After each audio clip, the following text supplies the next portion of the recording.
What's up, Skytown, City Pride, Citywide? This is the CHGO Sky Podcast. I am Chris. He is Steven. And as always, we are presented by DraftKings. Use that code CHGO when you sign up for DraftKings and get $20 added to your account right off the bat. No questions asked.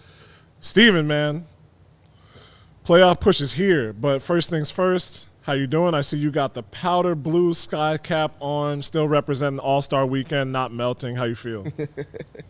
I'm feeling great, man. How you feeling? Not bad, not bad. Can't talk about softball too much on the show, but I know the league is doing well, and my team got a walk-off win last night. Shout out to Chirp Radio. So that playoff push is in the works already too. But, hey, you see, we got the CHGO Diehard Lockers shirt on.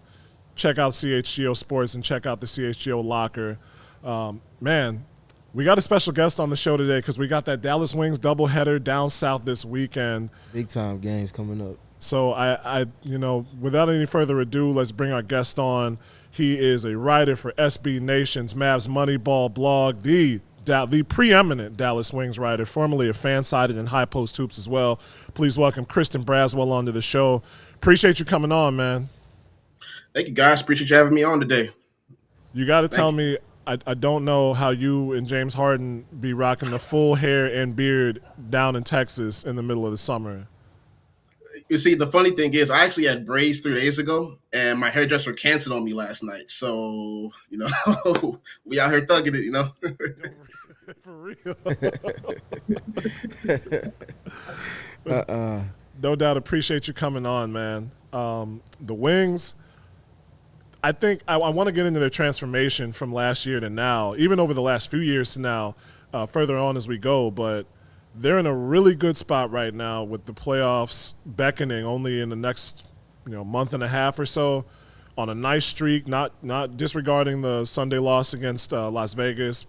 It's Las Vegas, what are you going to do? But 7-3 in their last 10 and really set up for some success, I think, once the postseason comes. Yeah, the Dallas Wings have really – it's night and day compared to last season. And considering the pieces that left, now a Sky player in Isabel Harrison, Alicia Gray down in Atlanta, Kahleah Thornton going to New York. A lot of people had, question marks on this roster coming to the season, including myself, not to mention that as well.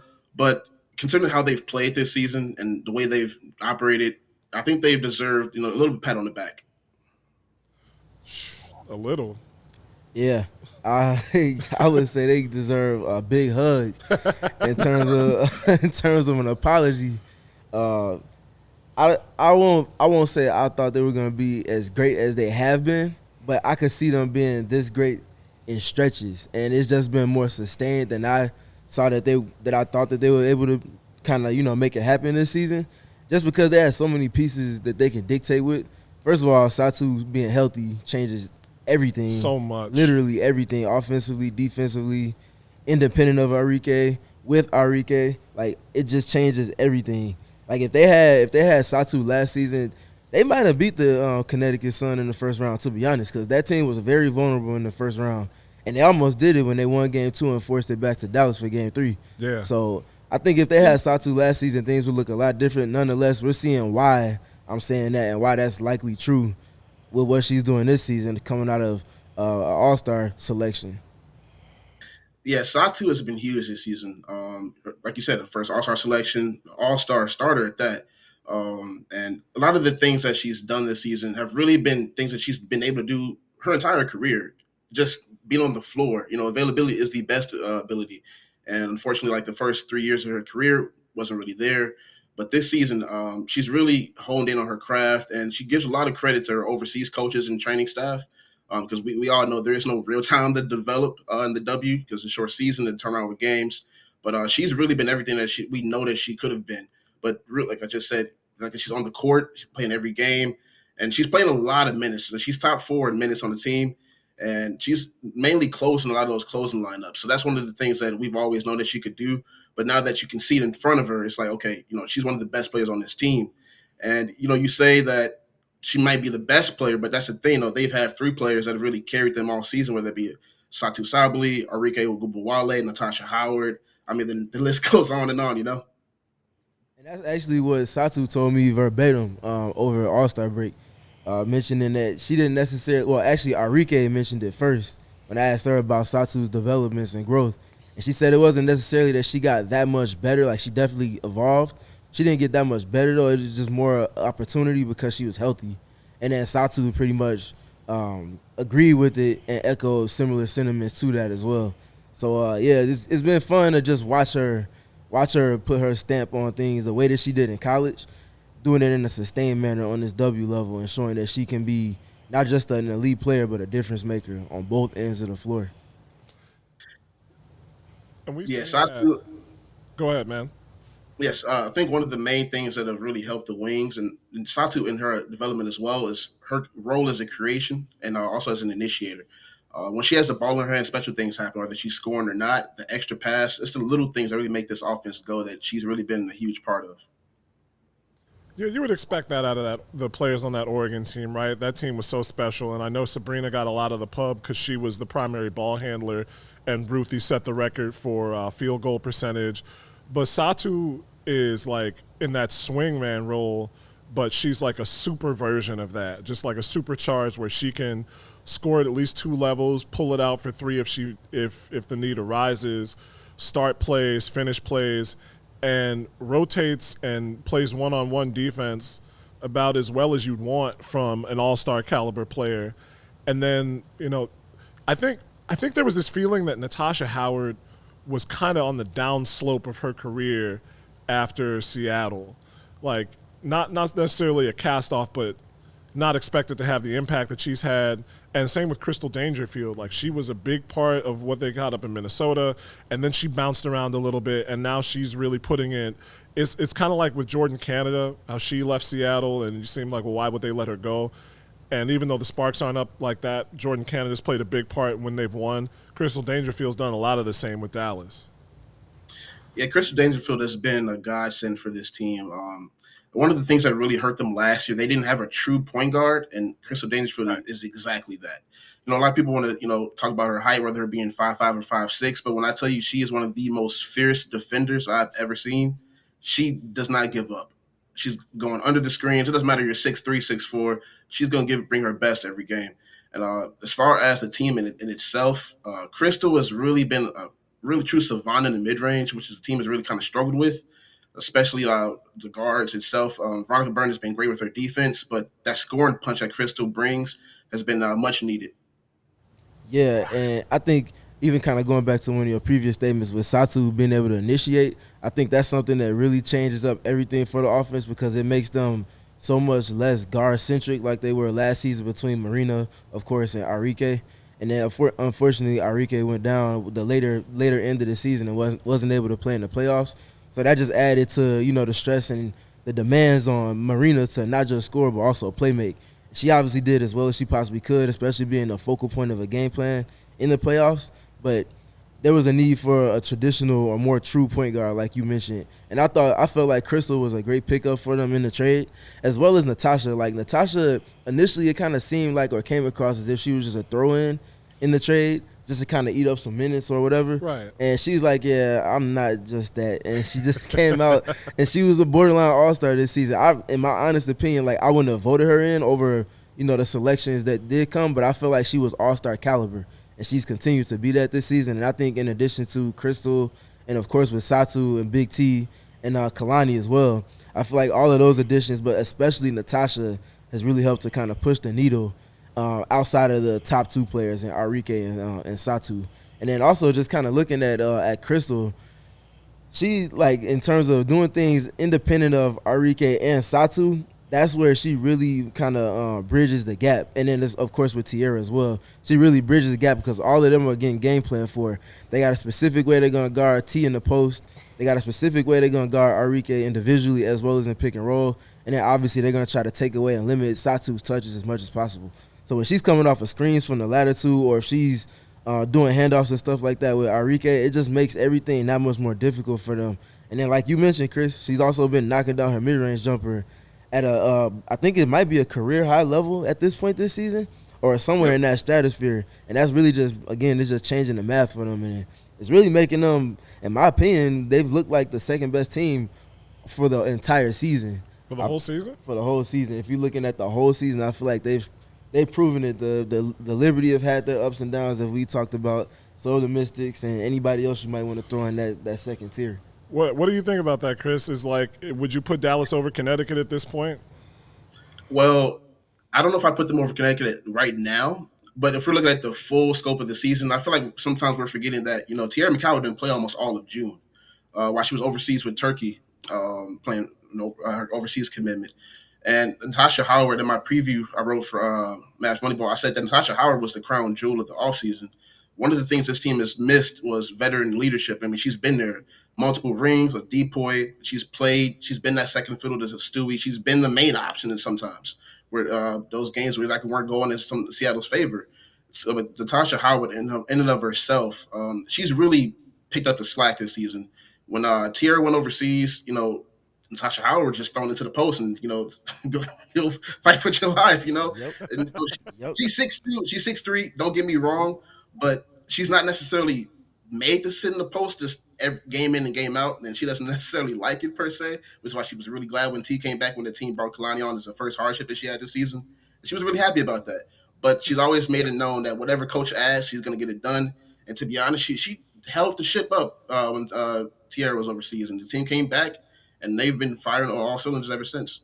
And I think it's not just the offensive side. But obviously, that's what jumps off most for Natasha. But even defensively, in addition to all the versatility that Satu brings in that wing/front court, Natasha's brought some of that in her own flavor as well with the activity, the scheme versatility, unlocking different lineups for them. It's just been such a resounding effect that it's had, like I said, as an in addition to piece, something that wasn't necessarily expected from most, and it's really been a pleasant surprise. And I don't even know if the team in general really expected her to pop the way that she has for them this season, especially like you said, independent of Big T when she was gone. So now that she's back and now all of the pieces are all in the fold and everybody's healthy, I don't know, man. They just have a certain way to dictate on the game that no other team in the W can even replicate, and that's literally how they beat the Aces when they played in I think it was mid-July, the game before the last one that they had. That was the way that they beat them. They were able to punish them inside, and then the inside-out game got them rotating on defense, and now they're moving the ball around. Arike's doing what she does in isolation. Crystal's knocking down middies. Big T's got an inside presence, and then in addition to all of that, with their pace on offense, then they're playing defense in an active way as well. And it's like most teams can't guard the Aces per se or keep up with them scoring pace wise. And if you're able to do both of those things, especially with the pieces they have to compromise them in different ways that no other team can, that's fair. That's where you look at things in a playoff series. If they can't solve that part of the puzzle in terms of the front court pieces that the Wings have, not just the Aces, that's the whole league. Like if nobody can figure out how to stay out of foul trouble against Big T and Kalani and Natasha and Satu, what are you gonna do? They're gonna be at the free throw line and they hit 80% of their free throws as a team, and I think they're top 3 or top 4 in free throws per game. That's just a different way to dictate, in addition to all of the other points in the paint that they get.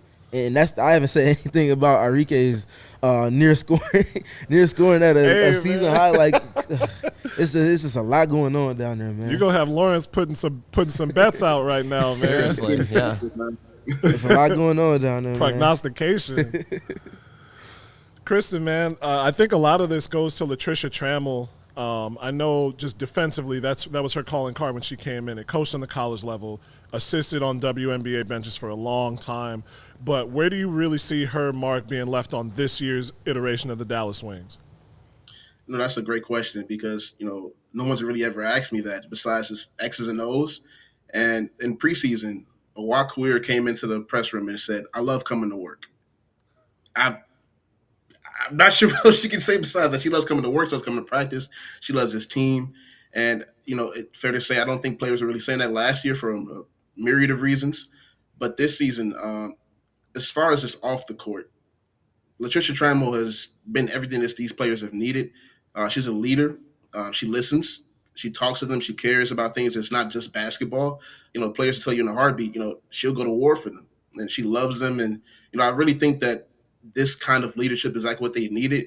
Not exactly a kind of like totalitarian, but someone that's just also kind of like a love, pat you on the back, but also let you know when you're doing something wrong. instead of just, kind of a little stern. Not everybody responds to that kind of leadership. But seeing that the team has responded the way they have this season and the way they've gone to bat for her, I don't think you could ask for anything more. I'd agree with that. Something always sticks in my mind. I remember when Flip Saunders was with the Timberwolves and then went to Detroit, I think, there was an interview with Kevin Garnett. And you know how intense he is, but he looked the interviewer dead in the eye and said, hey, we run through a wall for Flip. And when you get a coach like that on a team that's just kind of scratching the surface of their potential, it makes sense to see what they've done this season. Shifting to the Sky a bit, French Bulls TV, appreciate you coming. Oh, French Bulls TV getting this spicy right now, watching the show. First of all, said Satu Sabali has been massive all season long for sure, but Marina Mabrey, revenge game coming, both 25 points and 2 wins, talk it into existence. Let's go. My man. He's got all the confidence in the world. I want to talk about that because not only did we have kind of the unexpected, I don't want to call it addition by subtraction because you don't lose a player like Alicia Gray or Mariah Jefferson and just automatically, you're not automatically going to get better. But we talked about these things already. Satu Sabali being healthy, Tierra McCowan, bringing in Natasha Howard, Crystal Dangerfield. But looking at the Sky this season, they've had upheaval in the front office. They've had injuries right out of the gate. But kind of Dallas deciding to push their chips in with Arike versus necessarily Marina and then agreeing to that 4-team deal. How do you see it having worked out for both sides? It's still somewhat of an early juncture to judge that, but how do you see it having worked out for Dallas and for Chicago in terms of that letting go of Marina? So from the Dallas side of things, despite them being one of the, if not the best team in the paint, because I think they are number one right now as far as paint points, and just it's kind of hard to defend a 6'7" center Tierra McCowan, and then you rotate in Connie Brown, who's 6'6", and then a Walker Weir, who's 6'5", and then Satu Sabali, who's 6'4", that can play the power forward or the center position. If you really need her to, I wouldn't advise it, but she can if you were really in that type of situation. Despite all that, this team is dead last in three-point percentage, and the inside-out game only works so much if you can actually nail down that three. And the best three-point shooter that you're at, being Satu Sabali, she's always roaming around the floor. She's never really necessarily set up to get a three-point shot. That might be a problem for a team that, like you saw on Sunday with Vegas. They were trying to play Vegas's game, and that was not how they played on July 7th. But other than that, I think that's really what's hurt them most is shooting capabilities. But from Chicago's side, I mean, that's kind of guard that you needed next to Dana. Someone that can put the ball in her hands, someone that can put the ball in the hoop, most importantly, set the offense as well, independent of Dana. So I think that as far as, everyone will talk about the picks and the trades and all of that, it all really depends on what you put on the court. And as far as where the Sky are this season without the injuries, I mean, they're still right there. And from the 4th down to the 8th seed, I think there's like a separation of like 2, maybe 3 games. Yeah, so, I mean, it's tight. So, like with 2 games, you could go from the 8th seed to the 3rd seed. I mean, it's possible. We've seen it. But the Sky themselves, they've been playing pretty well in the arena. I really like what I've seen, and hopefully they can continue it. And I think talking about the trade and everything, it wasn't a trade, but signing Isabel Harrison I felt was big time because looking at the wings from last season, especially when Arike went down, but even while she was there, the fact that Arike was able to get a lot of catch and shoot opportunities off of the pick and roll game between Marina and Isabel and the chemistry and synergy that they had as a tandem was like an unlocked dynamic of the Wings offense last season because it was featuring Arike on the second side spacing, kind of like how Marina is used with the Sky now when Courtney Williams and Elizabeth Williams are in pick and roll.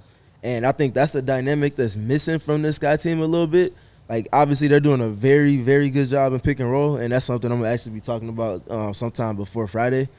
But I just think if Isabel was able to kind of bridge that gap between it only being, for the most part, Elizabeth Williams screening and rolling, if you could get Izzy mixed in there, because Izzy can not just screen and roll, but she could also screen and pop. And that was one of the big things that she was working on in terms of evolving her game, was spacing the floor a little bit more this season and being able to knock down more threes. I think the fact that she's missing is something that you can't really replace just because it's a different type of skill. And I think Alana and Morgan have done a very good job, but Isabel's a little bit bigger and she's a little bit more capable of kind of banging in the paint if she was to be matched up with potentially a Tierra if they get switched or different things like that.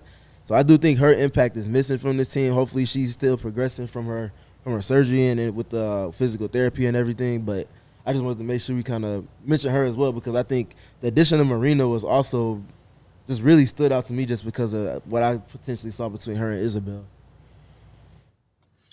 Couldn't agree more, man. I think that's one thing this guy really missed this season is just a forward that can kind of stretch the floor and also take the pressure off of the guards other than the half court.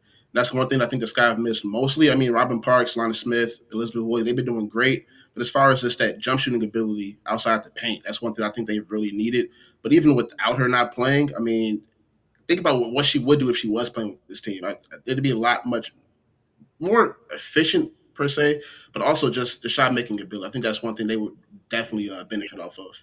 That's it right there. The shot making and just kind of diversifying their shot profile a little bit more. I always talk about Kai and Marina getting post touches. If Izzy was here, that's another spot within the shot profile of the team where she can flourish and really impact the game and kind of invert the offense. Feels like it's a very perimeter oriented. They try to force it to Elizabeth Williams at times outside of just in pick and roll. They give her like a post touch. The last couple of games, they've given it to her right away to start the game.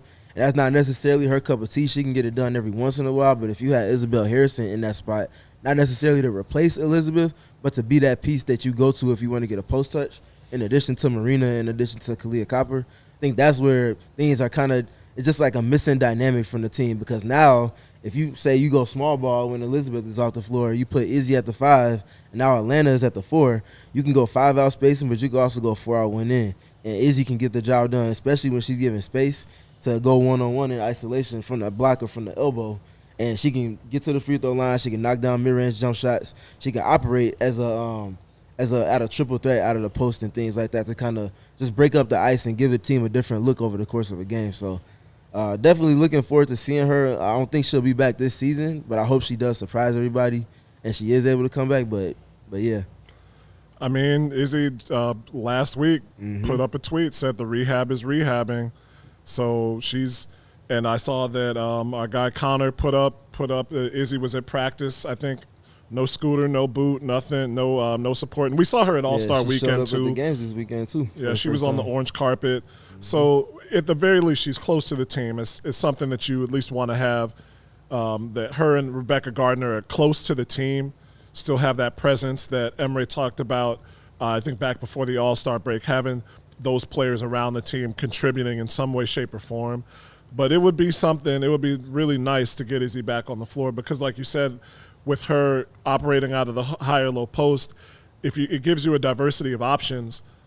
It's a bit of a double entendre there, but it gives you options, especially at the start of a game, whether she goes by herself to try and score or you have the shooters out on the perimeter. And not only do you have Marina starting the game, not only do you have Courtney starting the game with her, but you have Ka, who's been such a good three-point shooter this season.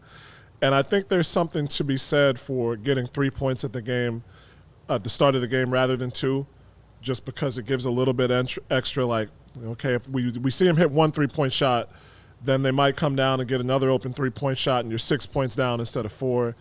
Just those little things. Marina Mabry's a big part of that, though, and she's been struggling a bit with her shot and trying to find her way in the offense. I know the three of us have watched a good amount of Wings basketball over the last few years. Christan, you more than most. Is it familiar for Marina kind of to be finding her way, or does it seem a little unexpected that she's still having trouble just finding exactly a good spot in this new offense? As far as the struggles, I think this really kind of expected, considering the team, like the injuries that they've had, and also just learning a new city, a new team, new style of offense. And then also, James Wade leaving in the middle of the season, then going over to Emery. I mean, the system may be kind of the same, but there are some tweaks that I've noticed are a little bit different. I'm pretty sure Steven could go into a little bit more than I can. But having no, for real. But having that, also considering what she was asked to do come into the season, and I'm pretty sure that the role has changed just a little bit. I don't think it's that bad, but I do think that what she's going through, let's just say Izzy comes back healthy and she's in the playoffs. This is a team I'd be afraid of, honestly. Going to take a while to get some of the business done, pay our sponsors, so we wanted to let you know about Shady Rays. Even though it's a cloudy day in Chicago today, the sun will be out going all the way through September. The sky will be blue, and for that you need your polarizing, UV-blocking Shady Rays. Best sunglasses out there for my money. If you break them, if you're clumsy like me, if you almost sit on your sunglasses for some reason or another because you can't see, then Shady Rays has immediate protection. If you break them the first day you buy them, they will send you a new pair free of charge, no hassles, no questions asked. They are also, once again, helping out those in need across the country, including kids with multiple sclerosis, and sales for Shady Rays have gone to help those people and children in need all across the country. So use that code CHGO at Shady Rays and get 50% off your first two pairs, your first two pairs, got to do the Booker T, of Shady Rays sunglasses. Shady Rays, the best sunglasses, the best shades out there for the cost, absolutely guaranteed. Now, Steven, I know we got Dallas is playing Chicago in Dallas this weekend, but the Sky are going to have some good games going down the stretch. They got Connecticut one more time. I believe they got Atlanta at home one more time. And correct me if I'm wrong, you might have another chance to see Aaliyah Boston in town before the season's out. And for that, you want to use Game Time. Absolutely, positively use Game Time, the best ticket sale and resale app on the market. They have seat views so you can see exactly where you're sitting. No tricks of the trade. You get there and you get an obstructed view seat, or you're supposed to be sitting downstairs and then you're actually upstairs. No, they're going to show you exactly where you're sitting for this upcoming Lynx versus the Sky game. That'll be good. Nafisa Kahleah in, our old rival Cheryl Reeve, and you can sit section 128, row K, 2 seats right there, and you see it. You're right above the tunnel. You're right behind the stanchion. Absolutely beautiful spot to watch a basketball game, and they're not gonna get you on fees. They're not gonna get you on any last minute tricks. You can get the best last minute deals with Game Time. So if it's the day of the game, if it's 10 minutes before the game, and you say you want to buy a ticket, get over to Wintrust, have a little food or fat pour, then go over to the game, and then hit Cermak Road, use Game Time. Use that code CHGO when you sign up too, and get $20 off your first purchase. Again, that code is CHGO, $20 off your first purchase at Game Time. Lowest prices, best seats, guaranteed. Every single time. Christan, I want to talk to you again. We've got so much going on this season. I kind of wanted to save it till the end, but I don't want it to get lost in the shuffle. Mm-hmm. Diana Taurasi had a little bit of a five fingers in the face moment in that Sky game on Sunday. And I know Marie, are you thinking about it, right? You're thinking about the image. I know it's not just Phoenix, but having Diana Taurasi slap Marina in the face, easily seen on slow motion and fast motion, and then Sophie Cunningham with that Kurt Angle move last week. I'm trying to, is it just like, are we just talking about legacies here? Is it just that you got to examine what the legacy of Diana and Sophie are, or is it more towards what should the league do about these things, like we talked about with Jason Ross? Does this kind of play add to the WNBA, or does it detract from it? Let's start there. Well, I think for one, we always talk about what the W needs, and this is one of them. The W needs a villain. And, Sophie has been that, and she's embraced it. Do I agree with kind of some things that she does in her ways? Not necessarily, because Draymond Green, like let's say on an NBA counterpart, he doesn't try to injure people. He's not her grabbing ankles like she did to Kai the other day in Phoenix. He did kick Steven Adams in the, I mean, yeah, but I mean, you can't say that was intentional though, can you? I mean, her hand literally reached out and grabbed her ankle. Like, no, that was for sure. There's no basketball there. Like, I'm trying to understand where that was coming from, but I don't know. I think they kind of feed off of each other in that kind of sense. As great as DT is, she kind of has this kind of like quote unquote written off mindset, and I think Sophie Cunningham has that as well. And they're perfect teammates, because I don't understand. Listen. If I was someone that gave me five fingers face like that, which is blatant, like the ball was nowhere near your face. I'm not sure how that happened, but Marina, shout out to everybody for not, reacting because Kyle was ready to go off. And I mean, if you look at the situation with Sophie, Kai mentioned it on Twitter the next morning. She was like, "Now, if I react, what is that gonna do? This is a rap sheet that she's compiled now over the course of seasons, not just weeks, seasons over her career, where she's doing things that are not even borderline. They're just literally just completely out of bounds. And I mean, I think you said it best. They are perfect teammates for each other. They're definitely kindred spirits. That's an understatement. But I think it. I wouldn't say that type adds to the flavor because I think, and I won't say it detracts either. But it's definitely like edgy, and it shows for the men that don't actually watch the W and they say it's like soft or whatever. It shows that there is a lot of grit and edge to the women's side of basketball. I think the bully of the WNBA is Alyssa Thomas though. Alyssa Thomas. And if it's not Alyssa, then it's Big T for sure. But I think it's Alyssa first, second, and third, and then Big T after that. So I think that's a more conducive to winning style of bullying, where it's within the bounds of the game and it's teetering it, which is naturally gonna do, but it's not overdoing it at the same time, where putting somebody in harm's way, potentially injuring somebody, in a manner that has nothing to do with basketball. So. Yeah, I agree. As far as the Big T point, we talk about her stature all the time. She kind of hates when players are trying to like peg the ball away from her, especially when the play is over, which has kind of happened when she was in Vegas, and then Kelsey was going for the ball. Like, Asia's already right there. Like, why are you here? And then she bounced off of her, like, and then she stared her down. Like, well, I don't know what you were expecting. See, like, what other outcome were you expecting to come from this? Like, you see me and you see you, like. Respect to Plum Dog because she's definitely a dog, but also. It's like just I haven't seen Tierra McCowan play in person in a while, so I wish that one of those games were in Chicago because people need to understand this. You go to games live. I know we just talked the Game Time ad, but you go to games live and you can see this stuff close up. You can understand how good these players are, and you can understand the actual size that they carry. So there's like Candace Parker is tall, Natasha Howard is tall, Satu's tall. Tierra is a mountain of a person. Like Tierra McCowan is not playing. It's a double team, and if you don't double, I mean, someone is always open. Single coverage. Listen, man, there's two where she's going to the line. Like that's you have no choice but to foul. Exactly, and she's like, it's not just she's just taking up surface area on the court. She's skilled. Like, she has touch around the basket. Mm-hmm. She has a hook shot. She has a little floater. She can pass out of double teams, and obviously there's no double team that's bigger than her. So when you send two, she can just pass right over the top of somebody. That's an advantage instantly. Like, she's just really good. And then even defensively, obviously she's not going to be switching out on the perimeter, but anything from the free throw line and down, she can stick in front of somebody. And obviously with her reach and her wingspan, which is the entendre for you.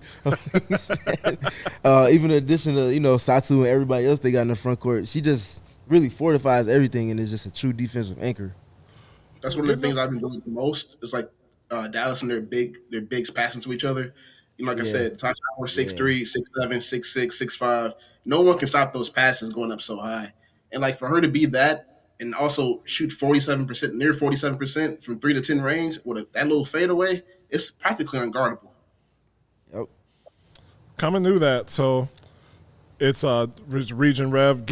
Region Rev out in Gary talking about that, says DT's been like that since that Tennessee-Connecticut rivalry will never die. I want to see Tennessee get back on a national level so we can really rekindle that. And then also South Carolina fans can have somebody else to be mad about. But coming into this weekend, it's big games for both teams, but the Sky are really chasing that 500 record, and they really didn't do what we said they had to do. They split both of those games in the 4 they had with Seattle and Phoenix. So you come to Dallas needing to win at least one against a team that is very good at home. Playing devil's advocate, Chris, with what you said about Tierra McCowan and how good she's been, especially since coming back, and how not limited, but the Sky don't have the size to really contend with it straight up one-on-one. How do you play that Dallas team when you're the Sky and you're looking for 1 or 2 wins? well, at least I can see them going half and half. In order to do that, you kind of have to put your main focus on Tierra McCall because that's really where the game starts and ends for them. If Dallas doesn't get a consistent pace going in the paint to start the game, they start jacking up a lot of threes, and that's not really pretty. Especially consider the talent they don't really have, and consider this is the same team that Wings president and CEO Greg Bibb said you want to see play a 5-out offense. Uh, no, it's not happening. It's not happening. Mm-hmm. But at least for the Sky, I do think that they have a really good chance to get one of them, and that's one of the main keys, Tierra McCowan. Another one is Satu Sabali. I'm not sure who she's going to defend mostly, but I think she's going to roam against everybody else. That's another thing. If you can keep Satu from going off and like maybe keep her under at least 10 points in that first quarter, underneath 3 assists, I think that's a good way to keep them winning because if she's not initiating and then the rotation has to start coming in, LC's making substitutions, or Watkins coming in early in the first quarter, and foul trouble as well. One thing that Dallas has had a trouble with lately is, complaining with the refs. And, you give the other team numbers in transition. Chicago likes to get out and run. And you let them do that, it's a hard way to win that game. I think for the Sky, keeping them out of transition, meaning the elephant in the room more often than not for the Sky is the live ball turnovers. there's different types of turnovers. You got the turnovers where you're trying to squeeze a pass into somewhere that's not, and then there's the turnovers where it's just an absolute bad pass. And then there's other turnovers where obviously you got the fouls. And then other, there's just like multiple different types of turnovers, but the live ball ones are the ones where, like the ones I mentioned, there's a dead ball that comes after that, meaning your defense is set. But the live ball turnovers, there's absolutely no defense for. Those are the ones that really, really kill the Sky. And it seems like they come when it does happen, it comes in like a quarter, like a near full quarter type of stretch, and that makes like whatever lead they may have had flipped, or it exacerbates whatever lead another team had. That's the thing they got to keep from Dallas, because Dallas, obviously their offense is good and they have a lot of weapons they can go to, but for their flow, they typically get a lot in transition, and that's what then helps them keep with more pace in the half court. The Sky have to take care of the ball this weekend. They take care of the ball and they can keep their defense set and they keep their defensive shell intact before the offensive possession starts. I think that's where they can really just keep themselves in a positive flow, and that's kind of a lot of what we saw against the Mercury. DT had some moments, but they didn't have any turnovers, even independent of all of that. Like a single player might have a breakout game like DT did, but if you can just take care of the ball, I really do think that solving the live ball turnover riddle for the Sky is something that would really change the trajectory of their season down this home stretch. And in the games that they don't turn the ball over with the live ball variety that much, they've shown that they can compete with anybody in the W, even with the many injuries that they have seen this season. What was it, like 5 turnovers, I think, on Sunday? I think only like maybe 2 of those were live ball. So you keep them out of transition. And then obviously the other big thing is on the glass. Like you have to contend on the glass. You got to have at least 4 players crashing the glass defensively, independent of whoever is contesting the shot out on the perimeter potentially, because that's another entity where Dallas Wings dictate more than anything. They're leading the league in rebounding right now, and obviously Big T is a big part of that. But like we mentioned, they have a lot of tall players and tall players with wide-ranging wingspans. So you have to compete on the glass. That's why having a guard like Courtney Williams, who might lack the stature of elite rebounders, but she has the heart and the anticipatory skill to read where the ball is coming off the rim consistently. And you just have to galvanize the troops and have not just be Courtney and Elizabeth, but everybody else chipping in that specific department as well. I know we had some talk. French Bulls TV said he was looking forward, curious to see Alana Smith's defense on Sabali. These 2 games are going to be fun. And I think initially Layman would look at the matchup between Arike and Kahleah. But what do you think, Chris, with that? Do you anticipate seeing a lot of Satu and Alana and vice versa? I do, but I also think that Satu has proved that she can also guard guards as well. She's fast enough. She does have the foot speed and also the length. I'm not sure if she'll be doing it a lot of the games, but I think do think that she will be kind of someone's getting hot, go over there. Because if Cody Williams gets hot in the mid range, I mean, it's kind of hard. It's kind of hard to stop that. It's real pretty to see, especially those rainbow shots. But I do think she'll be roaming mostly the game. She'll have different defensive assignments. But as far as the rebounding, on Sunday, the Aces gave up 27 second chance points to the Wings, and they still won. Tierra McCallum had 14 rebounds. Of those 14, 8 were on the offensive glass. Chicago can't allow that to happen. If they do, it's not going to be a pretty day. I think you made a handful of great points with that, and I mean Satu's been it's been a theme of the show because she's just that great. But she's like since the All-Star break specifically, she's guarded Courtney Vandersloot, Sabrina Ionescu, Kelsey Plum, Chelsea Gray, Jackie Young. Like I haven't named not one front court piece because she's been able to do all of these things. Like she is the Swiss Army knife of the team, and she unlocks just so much for them defensively. Because now Arike doesn't have to be tasked with guarding the best guard from another team, or neither does Crystal Dangerfield, because Satu can do that. And whenever they deploy their switching scheme and they keep Big T back and just kind of in the paint, Satu's able to command a lot of that and cover up with emergency switches and helping and taking away driving angles. Like all of that little stuff she does is just so connective for the team, not just offensively but defensively. And I think that like a lot of the things she does on offense really get attention, but a lot of the stuff she does on defense even more so really just helps to push the needle for this team and change the game for them. I asked her 2 weeks ago, like, what is one of your favorite things on defense? And she said playing the passing lanes because she loves getting out in transition. She loves setting people up. And one of the things I've noticed, when Wings players, at least the starting line, when they average 2 or more steals a game, they win. They haven't had that a lot lately because, a lot of things have been going differently, especially the shooting. But when she's in the passing lanes, I mean, setting people up, she's getting her own shot, going to the free throw line. It's pretty hard to stop. Yeah, when she gets in passing lanes, and you can tell she enjoys it because she really looks for the opportunities. Her anticipation and, of course, her range and ability to change directions is just, especially at her stature, is almost unmatched. But I think and the other thing with her is she's a good rebounder. And when she's rebounding on the defensive glass, guess what? Now she's pushing the ball in transition. She doesn't have to make an outlet pass. She's taking it. And the fact that you have a front court piece that can grab a rebound and just go instead of outletting it to somebody, that allows you to play with so much more pace.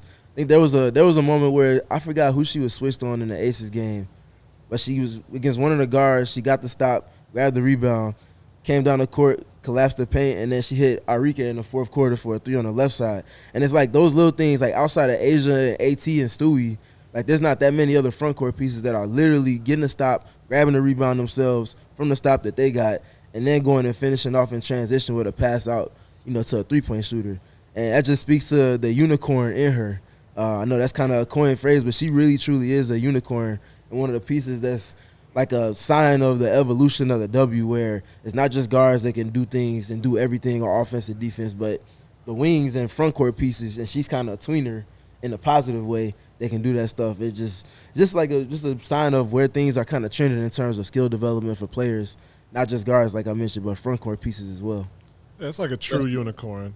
Man. Listen, when she's rotating on the help side, you don't want to see that. You don't want to see that. Nah. So Sky looking to keep it, say, under 10 turnovers. I don't know if Marina's going to get 25 in both games, but 25 in at least one game from Marina would be pretty solid. That would get you at least one win out of 2. We're coming towards the end, but the DraftKings pick of the week. Chris, this is a good one for you. It's futures time on DraftKings, and there's 15 games left in the season. Dallas is 14-11 right now, and DraftKings has them at plus 115, which means $100 gets you 115 back if Dallas goes over 23.5 wins. So you think they can win 10 of the last 15 games of the season? Are you taking that bet? Oh, man, honestly, looking at the schedule, it's possible. I think one of the things that has to happen for that to happen, though, they have to make a trade to the deadline for a shooter. I'm not sure who they can acquire, but literally anyone that's shooting league average or better, Dallas needs you. Literally, they need you. But if they can acquire somebody at the deadline that can do that, I think they'll probably maybe win more than that, because this team is really unstoppable when they get going, and that's one of the things they've needed the most.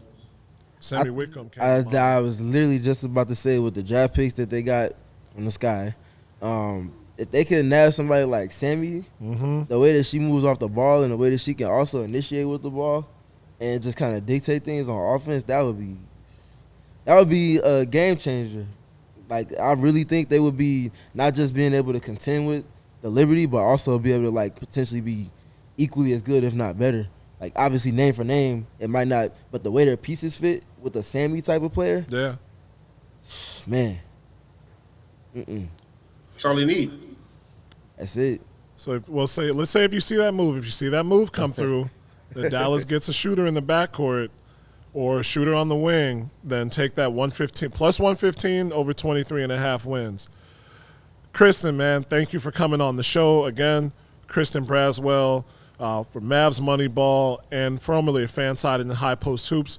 Follow Christan at Snacks for Tweets. He's not in the city, but he will tweet about the city because he's from the city. We talked earlier in the season about where you want to see Isabel Harrison go before her injury. So if you had a restaurant right now in the next 5 seconds, you were like, Izzy should go here and get the essential Chicago taste, where would it be? The Beggars on 127th in Blue Island. Yeah, there you go. Yeah, you can't go to the one in. I think there's one in the South Loop. I know there's one in Bronzeville. I know what you mean. Yeah, you can't go to those. You got to go to the original, the OG. Yep, 127th Street, Blue Island, Beggars Pizza for sure. The best one with the curved glass in the front. That's how you know it's the OG. And notice for people out there listening, he did not say Giordano's. He said Beggars. Yeah. He said Beggars. Didn't say lose. I'm going to just leave it at that. Steven, I know you got articles coming out this week, so check Stay True S.3 and check the CHGO _Sky account for those. Steven, just a little preview of what you got coming out. Yeah, I'm going to be talking about pick and roll because I think they had their best terms of start to finish game in pick and roll as a team on Sunday against the Mercury. And I think that's especially with Emre being emphasizing that specific context of offense, they can continue to dictate that way that they did on Sunday. That's going to be where they can really start to kind of find their silver lining in the season and keep themselves above water in terms of that playoff standing. And I also have a lot of stuff on my YouTube page as well. I always forget to mention it. Somebody was like, hey, you keep say something about the YouTube page. So all of my film sessions and stuff that are Sky related are on my YouTube page. So you can find my stuff there as well. Again, the best X's and O's, man, east or west of the Mississippi, Stephen Garner. Please stay tuned with him. For our producer, Law, and the draw, Lawrence Benedetto, I am Chris Pennant. This has been the CHGO Sky Show, as always, presented by DraftKings. Use the code CHGO at DraftKings when you open your account. Get $20 off. Look out for us August 11th. We'll have a playback coming when the Sky take on the Liberty. Until then, check them out this weekend in the doubleheader down south in Dallas. Until next time, keep your head above the clouds.